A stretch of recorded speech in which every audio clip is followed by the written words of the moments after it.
Hey y'all, welcome to the Coyote Trapping School Podcast. I'm your host, Chris Pope. This episode, as always, is brought to you by Cots Bros Lures, the most trusted baits in trapping. If you order anything, place an order, reach out to Cots Bros. Be sure to tell them where you heard about them from, right here on the Coyote Trapping School Podcast. They have been doing a lot of business, with the coronavirus and things shut down. They said their online business has been really going great, and a good response from the podcast listeners. So if you need anything, it's getting kind of last minute for some of you guys. It's almost October, and trapping season's right around the corner. But if you're still in need of anything, be sure to look them up online is the easiest way, but I know you can give them a call as well, and they'll get you fixed up. Today, I was thinking, I've been thinking and mulling, and I listened to Jeremiah Wood's Trapping Today podcast. He suckered me in with his little clickbait title of "The Fur Market is Dead," and I was like, man, Jeremiah knows something I don't know, I give him a little gig there about his clickbait title, but it worked because I saw that and I said, man, I'm listening to this right now, So if you're not listening to the Trapping Today podcast, I would call it the second best podcast, the trapping podcast out there. So be sure to hang on a second. Interruptions, even in the first hit at 9 o'clock at night, you can't get away from them. But anyway, I can't remember where I was. But anyway, talking about the fur market is dead, and looking back, and it just kind of got me to thinking. I did a podcast early on. Number 7 actually, kind of based around an article that I had written that was published in Trapper's Post, and I don't even know when. It's probably been maybe 2013 or something like that. And that article was titled "Permanent Vacation." I think. That doesn't ring a bell now. Anyway, I hadn't been writing as much trying to focus on my online content. It got me to thinking kind of about that, and I know we got a lot of listeners here in the South, in the Southeast U.S., and odds are, if you're living in the South, you didn't get started in trapping to try to make any money anyway, right? I mean, I guess a little bit of preface. Jeremiah was talking about NAFA, North American Fur Auctions, going bankrupt, and so you got Fur Harvesters Auctions, the only auction, and they had just an onslaught of fur that fur held over from NAFA, which I had some fur up there that sold. Man, I sold. I think I had a couple of red foxes sell for like $4 and a quarter or something. I mean, just talk about. I mean, it hurt my feelings to the point that I'll have stuff tanned, or I'll figure out, and that's what I've been trying to do anyway, is trying to come up with something to do with my fur to better use it, because the reality is, even if the fur market's good, there's not much fur market in the South, and there's a lot of folks that got into trapping, not from the money aspect. I know, personally, as a kind of a young man, I was always kind of interested in making money somehow, and I sold firewood and different things. I even had to give you a chuckle. I even had this grand scheme. MEPS, I think they still do. The fishing lure company, they will buy squirrel tails. They'll buy or trade. You can send them squirrel tails, and they'll trade you lures, or they'll pay you for them. And I think they pay like 25 cents, or at least they used to. And so I had this grand scheme one year that I was going to kill 1,000 squirrels and send in 1,000. Not thinking that that's, $250. I'm not even going to cover the gas to kill 1,000 squirrels, but I guess that's why I make a good trapper, because I don't really think things all the way through, or apply the expenses to the revenue or the income. But so anyway, I had a let me turn that off. Sorry. I always had an interest in kind of how kind of make money off of something, little entrepreneurial bone, I guess you could say.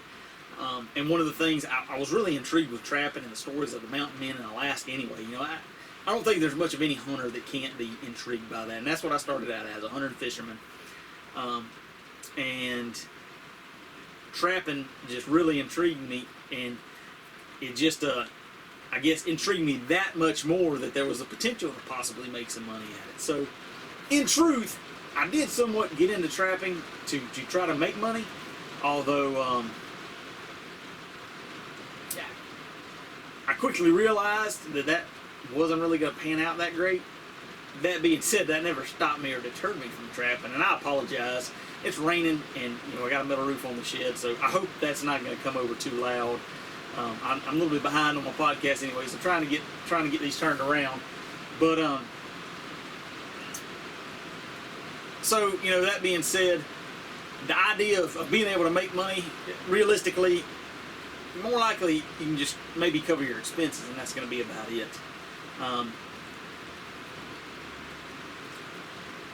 But from, I don't want to say or do any of that to discourage new trappers.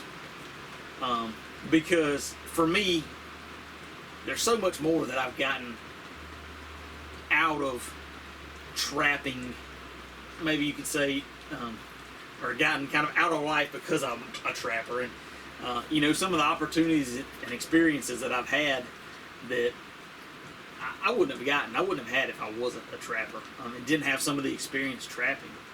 And so that's just kind of, listening to Jeremiah's podcast, and it was rolling around in my mind. And Jeremiah, the guys at Hoosier Trapper Outdoors, Charlie and Justin and Jake, I mean, they've all said it before too, is that, if you're a true trapper, for the most part, I mean, you're going to be still sitting, you're going to still be trapping regardless of what the fur market does.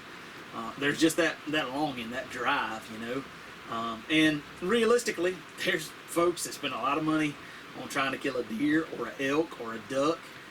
So it's not that we're necessarily crazy for what we're doing, as compared to some other things. But a lot in the trapping world, you can get a little bit of a polarization because you'll have folks that'll kind of moan and complain or fuss, and you putting fur in already flooded market or something like that. And it's man, even if I catch 100 coons, that's not gonna impact the thousands of coons that are already on the market, right? So the effect of one trapper on the overall fur market probably not that spectacular anyway. And you start talking about Jeremiah in Maine, me in Georgia, Mr. Charlie in Hoosier, Indiana. I mean, and then the idea that I haven't sent any fur to be sold in the last 2 years. I had all my fur the year before last tanned, and working through having fur this year tanned. I got a lot of fur still in the freezer, and with trapping season coming up, I got to get the freezer cleaned out. So, but just looking back and thinking back, I was fortunate enough to kind of get interested and get a little bit of foothold started in trapping when I was young, when I was in high school, and found out about the Georgia Trappers Association, and so through that and going to that convention and meeting some guys there, that really helped me to get the ball rolling and improving my skill set and my abilities and knowledge as a trapper. And then just some of the relationships that I made, especially with the Georgia Trappers and some of the guys there. One of the guys was pretty much my first, still is a major mentor, trapping mentor, and just life mentor. And they give me the opportunity to one summer come and beaver trap and trap alligators with him. So that's something that I wound up doing. The alligator experience was just an awesome experience and a really exciting, neat thing to be able to do and to be able to tell people that you did. And that carried on. That's what allowed me to become a nuisance trapper in the county that I lived in Florida, because I had the experience. And that was the opportunities that blossomed and came out of that, and allowed me to have alligator skins that I'm now turning into wallets. That every piece of that is I caught and I made myself. All that came about because I got into trapping. and then once I got into college, well, that was in college.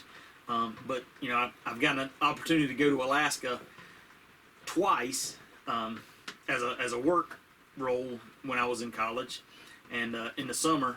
And one of the things that set me apart from the other students, that were applying for that job, because I was in a wildlife program, wildlife biology, and there's a lot of people that are interested in going to Alaska, especially the kind of remote area and project that I wound up getting to work on, and a lot of boat experience required, and I mean that was a major role, and then just kind of handyman, knowing how to tinker on things and fix things if you had a problem, because when you're in, I wouldn't say we were super deep in the bush or anything, but we were in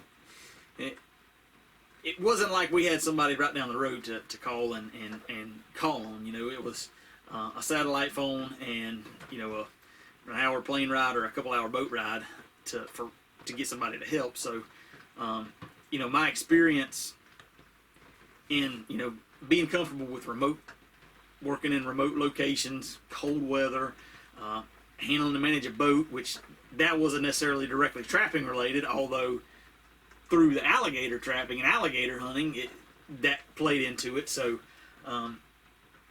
there again, my experience as a trapper and the experiences I got as a trapper helped me to get that opportunity. And I say all this, there's a lot of guys that are my age and older that are getting into trapping, and may not have the opportunity necessarily to go to Alaska and do some remote work for a summer. But you never know what opportunities may pop up. I was talking to a guy this past weekend at the Georgia Trappers Convention that because he has gone and done, because he's a trapper and he was wanting to better himself, he went to Mark June's Trapping Academy and made some serious lifelong friends there, and this winter he's going to Wyoming to trap. So that's another thing too, is that once you kind of get in the trapping brotherhood, you've got an instant brotherhood, and I think a big part of that is that trappers know and understand the work that comes with trapping, and that you have to have a strong work ethic. And I don't know if trapping helped to give me a strong work ethic, or if trapping just brought it out. I don't know. My dad, he's got a strong work ethic with his job, with his role, and I'm sure that had some influence in my life as well. But that's one thing that I've heard Tom Miranda talk about, and talking about his success, starting out as a trapper, and now, I would say probably a multi-millionaire TV producer. I follow him on Instagram, and he, every once in a while will post pictures of his game room, which is just unreal, with mounts and things, and just really awesome. Something any outdoorsman, the experiences he gotten, any outdoorsman would love to have, and he attributes a lot of that to his beginnings as a trapper, and the work ethic that produced in him to to put all the time, the extra hours in that were required to really produce a high quality product. And that's thinking about it, that's something that definitely, I mean, that's one reason that trappers are such a tight knit community, is not just anybody's got it in them to be a trapper. I guess it takes probably takes a certain amount of maybe lack of brain power, as some would probably say, to do some of the things that we do in the conditions that we do them in. But you also know that as a trapper, traps got to be checked, rain, snow, shine, freeze, whatever, and checking the traps is just the first part, and processing the animal and all that goes into it, and that's pretty awesome and humbling, and satisfying to know that there's a community of people out there that it's not just because we all like to watch football and sit around on our couch and eat Cheetos, but we like to get out there, we like to push ourselves, we like to try to better ourselves and learn as much as we can about these animals and match wits with an animal that we're trying to outsmart every single day. That's a pretty neat thing that I think is fairly unique. And if you think about it, if we as trappers, I just thought about this, but if we as trappers, if we instead of focusing so much of our time and effort and probably money into trapping, if we focused it into some kind of entrepreneurial endeavor, there's no telling where where we might be. And then I try that, but I get sidetracked by the trapping aspect, But anyway, just wanted to kind of point out, I got paid to go to Alaska twice. The second time was specifically a trapping trip that some of my connections through USDA at a local level, working with some of those guys, opened the door for. Being able to trap foxes in Alaska. Now, it was trapping in the summer, so it wasn't necessarily ideal, but still an incredible experience. And that was a serious remote operation that we got dropped off on a boat and we were there. That was a pretty incredible opportunity.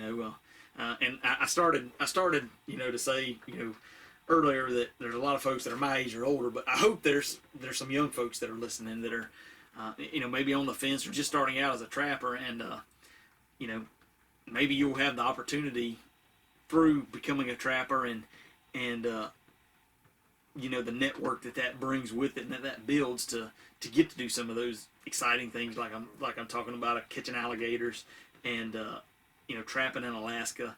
I got to use rocket nets to capture deer as part of a job. It was actually right after I graduated college, but doing a research project. I was actually trying to study the coyote predation on fawns.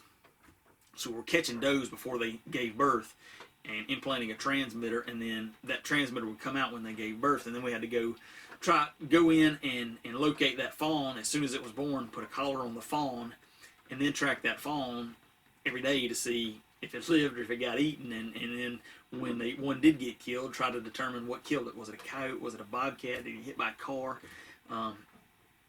It's a pretty neat opportunities for myself. So, and then, outside of that, being able to go to Texas. I've been to Texas twice trapping this most recent time. Didn't cross paths, but know we were in the area with some mountain lions, and the opportunity to catch a mountain lion, just seeing the huge. I wish I'd taken a cast. I just thought about that. I didn't take any cast of those tracks, but some awesome big cat tracks that, man, it would have been incredible. But just the work ethic and some of the critical thinking that goes into trying to decipher how you're going to catch an animal, how you're going to outsmart this animal. And, and then also, the fur trapping aspect is not something, especially in the South, may not be something that you can really provide for your family with, but there's definitely the opportunity to go more of the nuisance trapping, wildlife control route, and realistically be able to provide a really good income for your family. That's something that I've been working on building and growing, and it's pretty exciting, very rewarding, just like fur trapping. It's a little bit different, but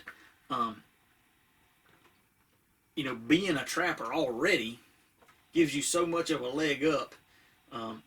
If that is something that interests you, to be able to pursue that and actually be good at it, because that was a lot of people that are in those kind of roles or try to start a wildlife control business. They've worked for somebody else before, and that's kind of where they get their experience from, or they've gotten their experience. Well, realistically, I mean, I've done very little work when I started outside of beavers and things like that. Not a whole lot of stuff in houses, and there was definitely a learning curve. But as a trapper, I already knew things to look for. You're looking for entry points. You're looking for sign. it's the same thing as trying to catch a coyote in a a cutover, a clear cut. You're just trying to figure out how to catch a squirrel that's in an attic, or how to, how's that squirrel getting in and out of the attic, and looking for, chewed marks and stains in the paint where he's going through a hole or something like that. And then, not only that, but there's opportunity depending on where you're at to do the more like a wildlife management trapping, where maybe you are catching coyotes and beavers year round. If you've got some plantations and some large land managers around. So I say all that to say, I hope nobody is getting discouraged, because the fur market's crap. Truthfully, in the South, fur market's always crap. We had a spike in otters 20 years ago, where you could get $100 for an otter. That didn't last long, and there's opportunities to sell to the live market, and you can make some decent money.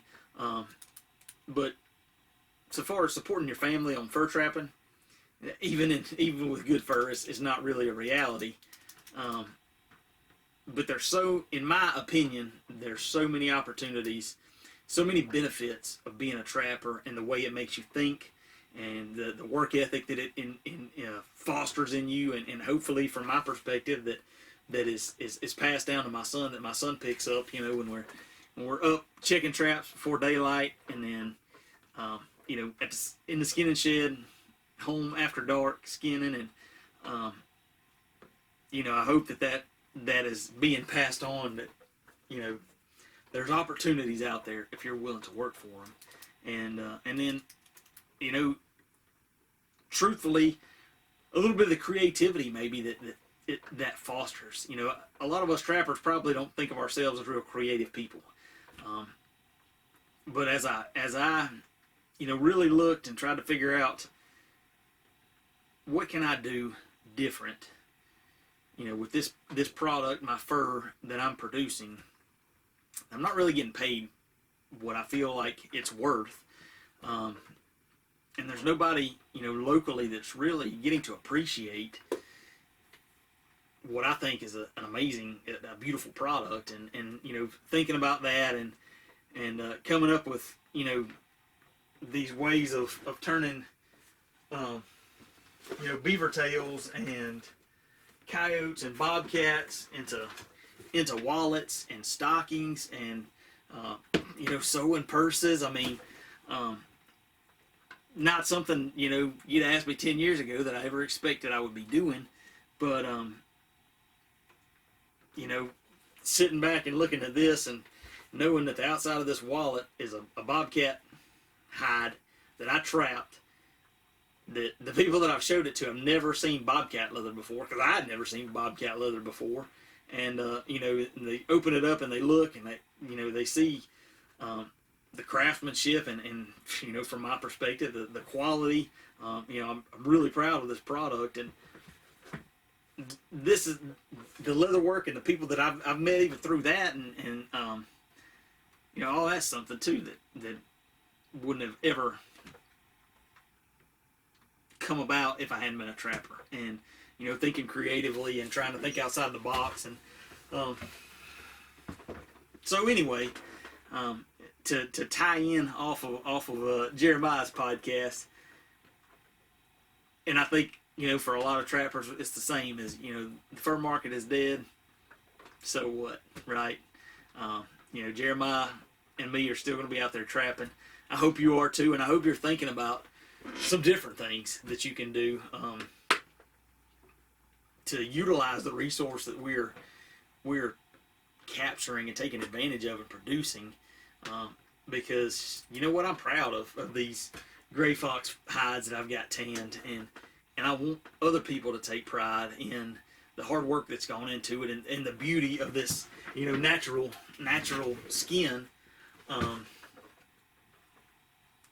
and the sustainability of it as well. So excuse me.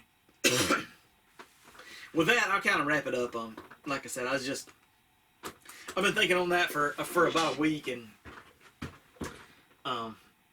I guess it could be easy for some folks to get discouraged, or to not see any point in getting into trapping, or you know running a trap line. But even with the trap line itself, just the experiences, the things that you see out in the woods when you're forced to be out there every day to check those traps, and the I guess I'm trying to think of the right way to say it, but for lack of a better word, the opportunities, of my son going out there with me and checking traps, and what he gets to see, that's incredibly rewarding as a father. And then to know that, he's being exposed to real life, and the circle of life, if you will, in nature. And he's seeing things that there's plenty of adults that have never seen a live bobcat, much less skinned one, or cut open his belly to see what he's been eating.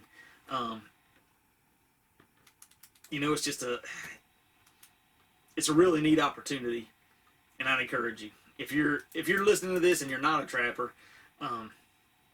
there's so many benefits that I would encourage you to get some traps and go give it a shot. Because regardless of how much you catch, regardless of how much money you make, I think you're going to be a better person. You're going to be a better outdoorsman. You're overall going to make yourself better in trying to become better. And that's one of the other things that I failed to mention is, just that what I feel like as, an outdoorsman, things that have the skills and the reading sign, and the thinking about how an animal might think, or thinking about how an animal might move through an environment. There's so much that I've learned about that as a trapper, that as a hunter, and I spent a fair amount of time, in the woods, and thinking about and trying to read and study deer sign. But as a trapper, and really thinking about, I'm not just trying to get within 100 yards of a deer. I'm trying to get within, 2 centimeters of a coyote's foot. Not his head, not his tail, not in passing by. I want his foot to be right here. How am I going to do that? It's a special skill set, and